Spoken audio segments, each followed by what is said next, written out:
अस्सलाम नाज़रीन, स्कूप के प्लेटफॉर्म से हसन नकवी आज के वीलॉग के साथ हाजिर खिदमत है। नाज़रीन, कल एक बड़ी खबर आई। साबिक सदर जो रहे, अब फिर सदर बन गए आसिफ अली ज़रदारी साहब, उन्होंने जो है कल परवाने पे साइन कर दिया। और जो एक साबिक जज हैं जस्टिस सैयद मुज़ाहिर अली अकबर नकवी साहब, वो जो हैं वो 10 जनवरी से जो है अब सुप्रीम कोर्ट के जज नहीं रहे। उनके अगेंस्ट जो है सुप्रीम जुडिशल काउंसिल में जो कार्रवाई हुई थी उसके ऊपर मिसकंडक्ट का मुर्तकब पाया गया, उन्हें एसेट्स उनके कहते हैं बियॉन्ड मीन्स पाए गए, जिसके बाद 6 दरखास्तों पे इल्ज़ामात पे अमल दरामद करते हुए जो चीफ जस्टिस ऑफ पाकिस्तान भी हैं, सुप्रीम जुडिशल काउंसिल के हेड भी हैं, काजी फ़ाइज़ ईसा साहब, उन्होंने उनके अगेंस्ट जो है रेफरेंस वो जो सदारत को सदर साहब को ये कहा था कि समरी भेजी थी कि आप इनको जो है वो ख़त्म कर दें, इनकी मतलब तैनाती ख़त्म कर दी जाए और इनको पास जो है वो सदर का ओहदा, ये मतलब ये प्रेसिडेंट, ये जिस सुप्रीम कोर्ट के जज का ओहदा वो अपने पास नहीं रख सकते। तो उस पे कल आसिफ ज़रदारी साहब ने सिग्नेचर कर दिए हैं और अब जस्टिस मुज़ाहिर अली अकबर नकवी साहब जो हैं वो अपने नाम के साथ जो है वो जस्टिस का लफ्ज़ भी इस्तेमाल नहीं कर सकेंगे। 10 जनवरी के बाद से उनको जो मराद जजेस को मिलती हैं, रिटायर्ड जजेस को, वो भी उनको नहीं मिल पाएंगी। अब ये एक पाकिस्तानी तारीख में पहली दफ़ा हुआ है। हमने माजी में देखा कि पॉलिटिशियंस की अकाउंटेबिलिटी होती रही, लेकिन हमारे मुल्क में कुछ सेक्रेट काउस समझी जाती थी, चाहे वो अदलिया से रिलेटेड लोग हों या मिलिट्री इस्टेब्लिशमेंट से रिलेटेड लोग हों। लेकिन इस दफ़ा हमें पहली दफ़ा नज़र आ रहा है कि अगर फैज़ हमीद साहब पे जो साबिक DGIS हैं उन पर भी कोई इल्ज़ाम है तो वो भी जो है फैज़ाबाद धरना केस में उनको बुलाया गया, उनको कहा गया कि अपने सबूत पेश करें, अपने हवाले से बयानात दें आके, मतलब कानून के कटहरे में लाया गया। फिर हमने माजी करीब में देखा कि मुशर्रफ साहब को भी फांसी की सज़ा दी थी वकार सेठ साहब ने। अब हो ये रहा है नाजरीन कि ये अब आपकी खबर, ये जो हम आज आपसे डिस्कस करने लगे हैं, हम एक्सक्लूसिवली आपसे डिस्कस कर रहे हैं कि जो भी ये ईमानदार जजेस थे या जो लोग भी जुडिशरी में, चाहे वो बंदियाल कैंप, उमर ताब बंदियाल साहब कैंप के जजेस थे जो माजी में आउट ऑफ वे जाके इमरान खान साहब को फेवर्स देते रहे और ये मुल्क की दुश्मनी में जो इन्वॉल्व पाई गई हैं उनकी चीज़ें, उन केसेस में उनको रिलीफ देते गए। मतलब जो केसेस अभी जो हैं वो टेकअप हुए हैं और अभी आगे टेकअप होने हैं, उनमें भी ये कुछ जजेस जो हैं उनको रिलीफ देते रहे, खान साहब को आउट ऑफ वे जाके फेवर्स देते रहे। और अब इनके खिलाफ तो शवाहिद मौजूद हैं मिसकंडक्ट के। मुशर्रफ वाले केस में ये जज साहब और अमीर भट्टी साहब जो हैं वो जो हैं उन लोगों ने, उनकी वो डोमेन ही नहीं थी, उन्होंने वो जो सेट असाइड किया था मुशर्रफ साहब वाला फैसला, उसके अलावा भी कुछ केसेस में ऐसा ही चीज़ें पाई गई। अब ये जो है नाज़रीन, कुछ मैं आपको खबर ये दे रहा हूँ कि अब कुछ अमेंडमेंट्स की जाएंगी हमारी जो है लीगल फ्रेटर्निटी से रिलेटेड, जुडिशल रिफॉर्म्स किए जाएंगे। और उन जुडिशल रिफॉर्म्स के बाद जो कुछ जजेस हैं जो इस तरह की चीज़ों में पाए गए हैं या आगे आगे भी दरखास्तें आ रही हैं, अब नैब के रेफरेंस भी उनके अगेंस्ट आएंगे। तो ये भी बहुत ज़्यादा इम्कान है कि कुछ जजेस जो ये काम करते रहे और ज़ेर ताब हैं, इस वक्त भी हैं, वो फेसिस कर रहे हैं केस, सुप्रीम जुडिशल काउंसिल अभी फारिग हुए हैं, वो भी उसके ज़ेर ताब आएंगे और उनकी गिरफ्तारी भी अमल में आ सकती है। और ये शायद आने वाले 1 से 1.5 महीने में ऐसा कुछ हो जाएगा। उसके अलावा जो है अमीर भट्टी साहब या दीगर जजेस हैं, अगर उनके खिलाफ भी रेफरेंस आते हैं और वो भी पाए जाते हैं तो वो भी जो है अब फेस करना पड़ेगा उनको। नैब FIA में इन्वेस्टिगेशन होंगी, उनकी करप्शन को की गई है तो उसके, तो ये पहला अच्छा पाकिस्तान में खुशाइन चीज़ है कि 75 साल बाद जो है वो अगर कोई बंदा करप्शन में पाया गया है, पॉलिटिशियंस के अलावा भी, तो उनका भी जो है अब एहतसाब होगा और कानून के कटहरे में लाया जाएगा।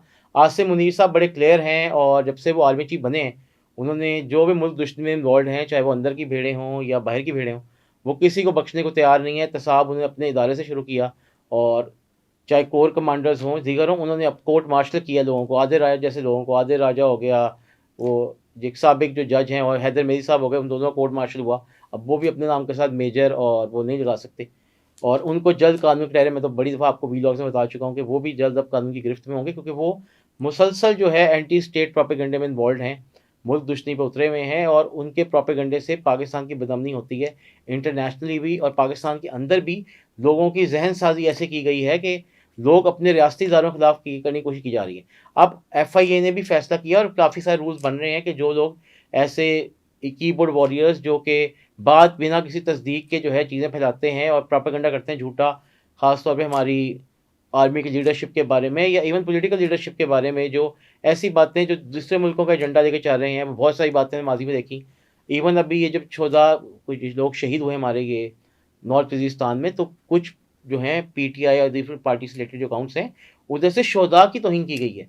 उन अकाउंट से कहा गया है कि अच्छा हुआ 3 कुत्ते मर गए। मतलब इस हद तक लोग जो है पहुंच गए हैं, आपने लोगों के अंदर इतनी जहनसाजी लोगों की है कि लोग जो हैं अपने ही फौजियों से, आपकी अपनी आर्मी जो आपके लिए जानें कुर्बान कर रही है, लोग उनके खिलाफ हो गए हैं। तो अब जो है इस मामले क्लियर है और ना ये स्मगलिंग आर्मी चीफ ने रुकवाई, उसमें बड़ा अहम किरदार था SIFC बड़ा अच्छा काम कर रहा है इकोनॉमिक रिवाइवल के लिए। अब ज़रूरत इस चीज़ की है कि सब इकट्ठे चलें, चाहे वो पॉलिटिकल लीडरशिप हो, और सब लोग भी कह चुके हैं कि पॉलिटिकल लीडरशिप को भी सब इकट्ठे एक पेज पे होना पड़ेगा। इस दफ़ा कोलिशन गवर्नमेंट है, वो ऑपोजिशन को भी साथ लेके चलना चाहते हैं। इमरान खान साहब को भी चाहिए कि अपनी ब्रीदिंग स्पेस खुद पैदा करें, गवर्नमेंट के साथ बैठें, पॉलिटिकल लोग हैं, आप डिस्कस करें, मसले सॉर्ट आउट इसी तरह ही होते हैं। आपको अब हिस्सा बनना है, पार्लियामेंट में आप लोग आ चुके हैं, कोई अपनी माजी गलतियों सीखें। आप हर किसी को चोर डाकू कह के नहीं सर्वाइव कर सकते। चोर डाकू की बात करेंगे तो आपके ऊपर भी तोशा खाना, दीगर मामला, अलकाई ट्रस्ट के करप्शन के इल्जाम हैं। अगर आप ये नहीं, वो लोग तो बाइज्जत बरी भी हुए हैं। आसिफ जरदारी साहब पे कुछ साबित नहीं हुआ, बाइज्जत बरी हुए। अभी हसन हुसैन नवाज, वो केसेज आपके इतने वीक थे कि वो भी बाइज्जत बरी हो गए। आपके साथ जो हो रहा है, आपको केसेज फेस करने वो आप ट्रायल फेस करें, लेकिन अपनी ब्रीदिंग स्पेस पार्लियामेंट के अंदर आएँ, हिस्सा बने कन्वर्सेशन का, अलहदा रह के कुछ नहीं होना। अब इस वक्त हमें नज़र ये आ रहा है कि हमारी मिलिट्री की लीडरशिप और हमारी जो सिविलियन लीडरशिप है वो एक पेज पे है। इनको सबको इस बात का इदराक है कि इकोनॉमिक रिवाइवल से ही हमारा मुल्क दोबारा स्टेबलाइजेशन की तरफ जा सकता है। इकोनॉमिक रिवाइवल होगी तो पॉलिटिकल रिवाइवल होगी, और इसी चीज़ पे काराबंद हैं, कारामद है, इम्प्लीमेंटेशन की कोशिश की जा रही है। मरीम नवाज साहबा ने यहाँ पे काफ़ी अच्छे इनिशिएटिव लिए हैं। अब देखना यह है कि अब इनको इम्प्लीमेंट कर पाती हैं या नहीं।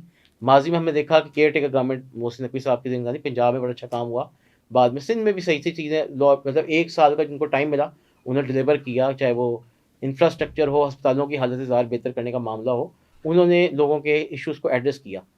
तो वो सारे मामलात भी हैं। अब इकनॉमी अब इमरान खान साहब की, अब आप देखें ना, आपने KP में एक ऐसे शख्स को वज़ीर आला बनाया जो लोगों को कहता फिर रहा है कि अगर कोई ब्यूरोक्रेट आपको करप्शन करता नज़र आता है, आप उसके सर में ईंट मार दें। मतलब भाई आप कोई सीरियस बात करें, कानून होता है।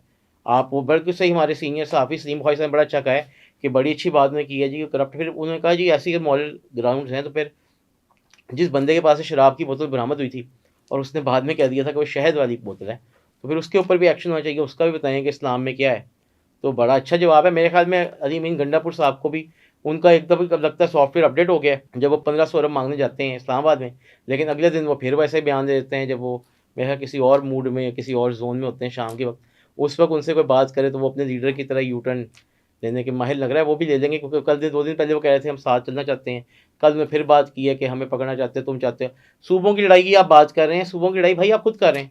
आपने एक अलहदा सी रियासत के अंदर एक रियासत बनाई हुई है अपनी अलहदा, आप केसेस फेस करें आप। और दूसरी तरफ एक और चीज़ नज़र आई है, आप ये देखें कि जो सेनेट के इंतखाबात आगे होने जा रहे हैं, मैंने आपको खबर पहले भी दी है, फिर बता रहा हूँ कि चेयरमैन सेनेट के लिए मजबूत तरीन उम्मीदवार यूसुफ रज़ा गिलानी साहब हैं, और मोहसिन नकवी साहब और मोहम्मद औरंगज़ेब साहब, फैसल बाबरा साहब, ये आज़ाद हैसियत में लड़ेंगे, इनके भी चांसेस बन जाएंगे। दूसरी तरफ PTI ने उन ऐसे लोगों के कागजात जमा कराए गए थे काफ़ी सारे, जैसे सनम जवेद साहिबा भी थी, जुल्फ़ी बुखारी साहब भी थे, आपकी यास्मीन राशिद साहिबा भी थी, उमर सरफराज चीमा, यास्मीन राशिद, बेशक वो भी 9 मई रिलेटेड केसेस मतलूब हैं, लेकिन वो पॉलिटिकल वर्कर्स हैं, पॉलिटिक्स में इन्वॉल्व रहे हैं, उनके कागज़ एक्सेप्ट हो गए, उनके एतराज़ात नहीं लगे।